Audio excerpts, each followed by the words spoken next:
Hello everyone! In this video I'll be translating and summarizing the latest Urdu broadcast by Moeed Pirzada to make it accessible for our English-speaking audience.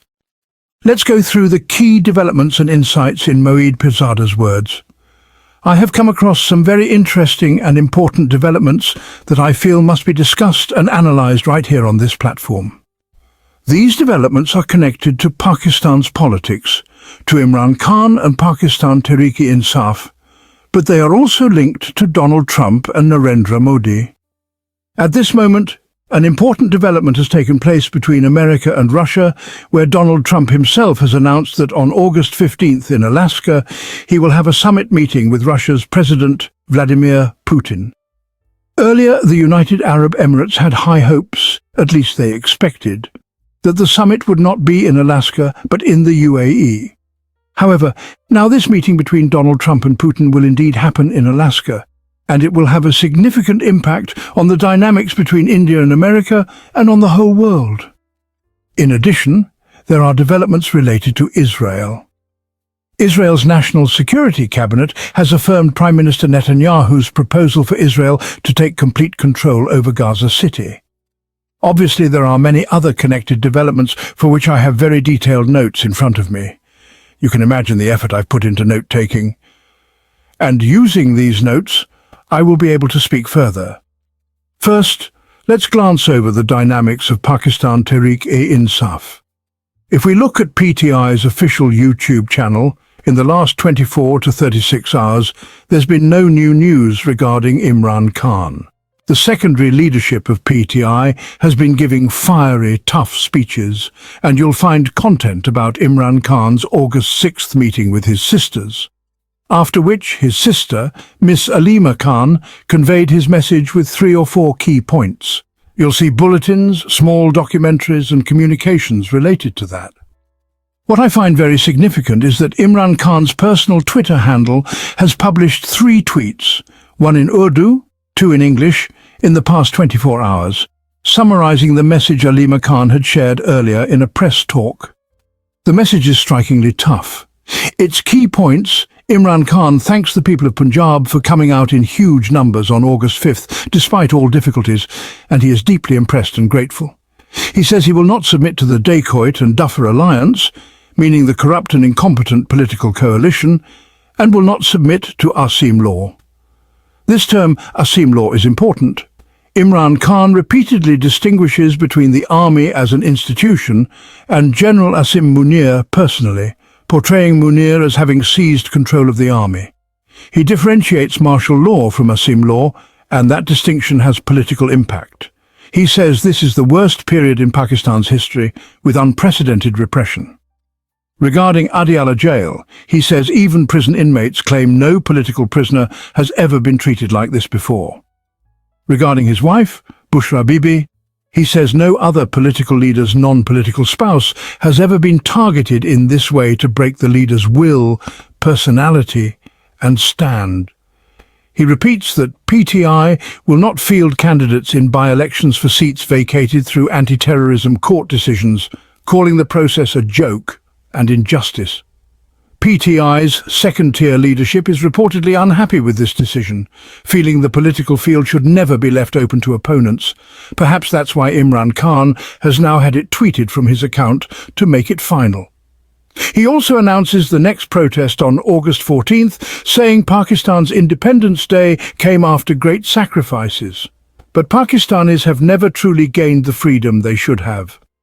Now, since Asim law is being mentioned, where is Asim Munir? As I said in earlier vlogs, he is in the USA, not far from me in Florida. He attended a dinner in Tampa at the Central Command, or CENTCOM headquarters, organized by a Pakistani-American citizen, and also attended the farewell for General Michael Kurilla, with whom he has had a good relationship for the past couple of years. Kurilla played a key role in facilitating Munir's connections with the incoming US President Donald Trump. Rumor has it, Munir will head to Houston on the 9th. Also, Mohsin Naqvi, who came here under the pretext of a cricket match, stayed in Florida and might also be in Houston. Some speculate Mohsin Naqvi might even be considered for Prime Minister in an upcoming political change in Pakistan. Before I get to Donald Trump and the Trump-Putin-Modi dynamics, which will affect the whole world and Pakistan too, let me mention an important development regarding Malik Riaz and Bahria Town.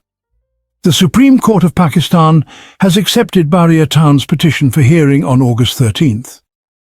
Justice Naeem Akhtar Afghan questioned NAB's haste in acting against Malik Riaz while other related property cases were still pending.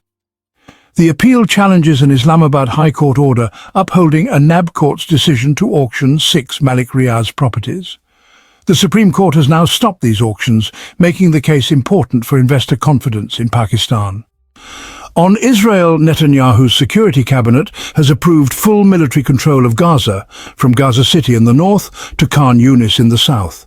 This decision is controversial. Israel's army chief, Eyal Zamir, opposes it, saying it will escalate combat challenges and put the army face-to-face with 2 million Palestinians. The US has remained silent, but Germany has reacted strongly, halting small arms supplies to Israel. Spain, Ireland, Norway, Canada, France and the UK have condemned the move and urged reversal.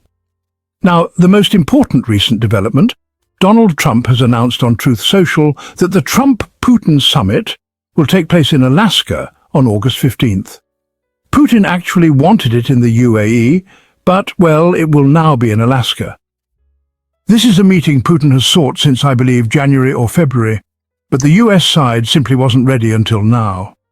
After Trump's envoy Steve Witkoff met Putin, it seems Putin offered some concessions, agreeing to give up claims on certain territories in Ukraine where Russia doesn't have physical control. Analysts are saying, Putin is more interested in 3 guarantees than in territory itself. First, that NATO will not expand eastward toward Russia. Second, that Ukraine will never become a NATO member. And third, that Kiev will remain within Russia's sphere of influence with no anti-Russian government, basically meaning Zelensky must go. Zelensky, meanwhile, insists that no decision about Ukraine's fate can be made without Ukraine's participation. But honestly, the war has exhausted Russia, Ukraine and even Trump, who, let's not forget, wants a Nobel Peace Prize. Many expect this meeting could be a breakthrough that finally halts the war. If it happens, Indian Prime Minister Narendra Modi, who is, frankly, currently in quite serious trouble, could benefit. Putin has already briefed BRICS leaders, including Xi Jinping, Lula da Silva from Brazil, Cyril Ramaphosa from South Africa, and of course Narendra Modi. He tweeted as well. One tweet was about his conversation with the President of Brazil, specifically regarding trade. In another he said, well, my friend is... And he's often called many people his friends, but honestly many times these friendships haven't proven to be reliable later on. What kind of friendship exists in international relations anyway, right? But he said that he had a conversation with my friend, President Putin. He invited him, and this year President Putin has agreed to make a trip to India, which is true actually, because earlier Ajit Doval had been sent to Moscow to extend this invitation, and President Putin will indeed come to India this year. Also worth noting, Narendra Modi himself will personally travel in August 2025 to attend the Shanghai Cooperation Organization Summit, either in Beijing or wherever it's being held in China or Russia. So far the story sounds good. Things are going in Narendra Modi's favor, but in reality, it's not that simple. The New York Times published a very well-researched and, I must say, authoritative analysis within the last 24 hours, titled something like, India's Modi left soul searching after failed courtship with Xi Jinping and Donald Trump. This article contains detailed research and interviews with many Indian and American analysts, as well as comments from Indian diplomats and think tank experts. So, it says that in 2018 and 2019, Narendra Modi tried really hard to engage Xi Jinping. He rolled out the red carpet for him in Gujarat, created a warm and friendly atmosphere, and even walked arm in arm with him. Modi actually said that India and China had now become brothers. But the result was that shortly afterwards, there was a border conflict between India and China, in which India suffered, well, great humiliation. After that, Narendra Modi invested heavily in Donald Trump's first presidency. So much so that during Trump's 2020 re-election campaign, Modi attended this massive rally in Houston with the Indian community. Indians even came up with the slogan "Ab ki bar, Trump Sarkar," which means "this time, Trump government." But now Donald Trump has caused a highly embarrassing and humiliating situation for Modi, plunging him into a pretty serious political crisis. The article argues, and let me give you a bit of background, back in February 2022, when Imran Khan's team met with Xi Jinping, an insider told me that at one point Xi raised a finger and warned, if Narendra Modi and India do something like that again, we will teach them a harsh lesson. Indian analysts themselves say the main reason was Modi's unilateral abrogation of Article 370, which China saw not only as an act against Pakistan but also as aggression toward itself. Indians, on the other hand, looked at the Article 370 issue only in the context of India-Pakistan, just wondering, what can Pakistan do to us? But China saw it quite differently. This attitude was visible in the May 7th to 10th India-Pakistan conflict, where China's hostile posture toward India became really clear. The New York Times also says that after Trump's humiliation of Modi, he's once again trying to look toward China. But the problems with China are such that there really isn't much political space for him to gain. The article relies on, and actually reaffirms, a Bloomberg story that said the 35-minute conversation between Modi and Trump in Canada, which is now known as the Canada Talk, greatly worsened their relationship. Indian officials kept insisting that the ceasefire between India and Pakistan was the result of DGMO to DGMO talks and had nothing to do with trade negotiations. But Trump reportedly felt slighted because he kept publicly claiming that he had mediated a ceasefire that prevented a nuclear war, saying, millions could have died otherwise. A senior Pakistani military officer texted me after watching my earlier vlog and said two important things. DGMOs are junior officials who simply cannot take peace initiatives on their own, neither India's nor Pakistan's. If they are communicating, it means their governments have already agreed at the top level. The nuclear war threat that Trump kept talking about was, in fact, a bluff. No nuclear threshold had been crossed or even reached. So Trump's repeated nuclear war rhetoric was really misleading, and in that sense the Indian point of view is correct. There was never any stage where a nuclear confrontation was truly imminent. Now, an interesting point here. The Hindu, which is a major left-leaning Indian newspaper, ran a rather strange headline. India's Air Force chief admitted for the first time at a conference that during Operation Sindoor, 5 Pakistani Air Force jets and 1 large aircraft were shot down, the latter possibly referring to a surveillance plane. He didn't specify what the 5 smaller jets were, whether they were F-16s or something else. He claimed the large surveillance plane was hit from 300 kilometers away, and praised India's missile defense system. In my opinion, this shows a deep psychological crisis within India's military establishment about the jets India lost at that time. To claim so long after the fact that Pakistan lost 5 jets in Operation Sindoor just seems unbelievable and really lacks credibility. It reflects the psychological pressure from the public, politics, or the military itself, trying to satisfy expectation through such statements. Similarly, after the Pulwama incident, US official J.D. Vance once said on TV that America could only play a limited role in India-Pakistan tensions. But when India attacked on May 7th, Trump's administration feared further hostilities and wanted them to stop. Modi's government may have also wanted to avoid escalation, unless their aircraft losses pushed them to try to reverse the psychological blow through further military action. Pakistan's Air Force has claimed 5 Indian aircraft were downed, 3 of which were verified by wreckage in Jammu, near Srinagar, and in Indian Punjab. Even Indian experts like Praveen Soni have said at least 4 were lost. When I repeat this claim, many Indians accuse me of being pro-Pakistan or ISI-linked.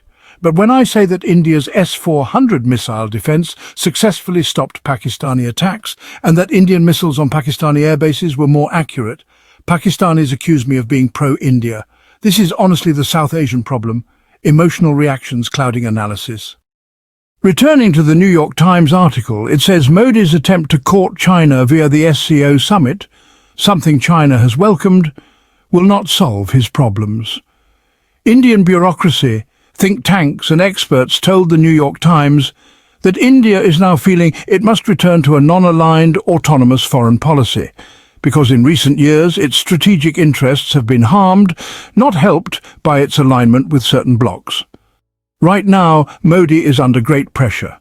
The BJP even officially released a cartoon showing him being attacked from all sides by tariffs, trade wars, knives, arrows, missiles, while he defends India's farmers, implying he will not accept United States trade demands that hurt them. Yet, Indian farmers' associations have warned him not to agree to Trump's agricultural terms. Realistically, Modi is stuck. As I explained earlier, and as the New York Times article suggests, he will have to give Trump some concessions, perhaps reducing Russian oil purchases, opening India's agricultural market, auto parts sector, allowing more United States cars, or buying United States weapons. Something will have to be offered to get Trump off his back. The only bright spot for India could be the Putin-Trump meeting on the 15th, which might bring relief if a breakthrough occurs. Now looking at Pakistan, Trump has shown in recent days that he can be decisive and, well, unlike other world leaders. If he can create this much trouble for Modi, who has the world's highest approval rating among current leaders, around 74 to 75%, imagine what he could do to Pakistan's Sharif Zardari Asim regime if his mood turned against them. That explains why General Asim Munir is not missing any opportunity, why he's in Florida and possibly heading to Houston, and why Mohsin Naqvi is also present in the United States, lobbying secondary players to keep Trump in a good mood. They want to ensure Trump does not privately tell them to release Imran Khan and other political prisoners or improve Pakistan's political situation. That wraps up our translation of Moeed Pirzada's video. I hope this English version helped you understand his message better. Please like, share and subscribe to Awami Lens to help our community grow. And don't forget to leave a comment below and let me know what you thought of this effort.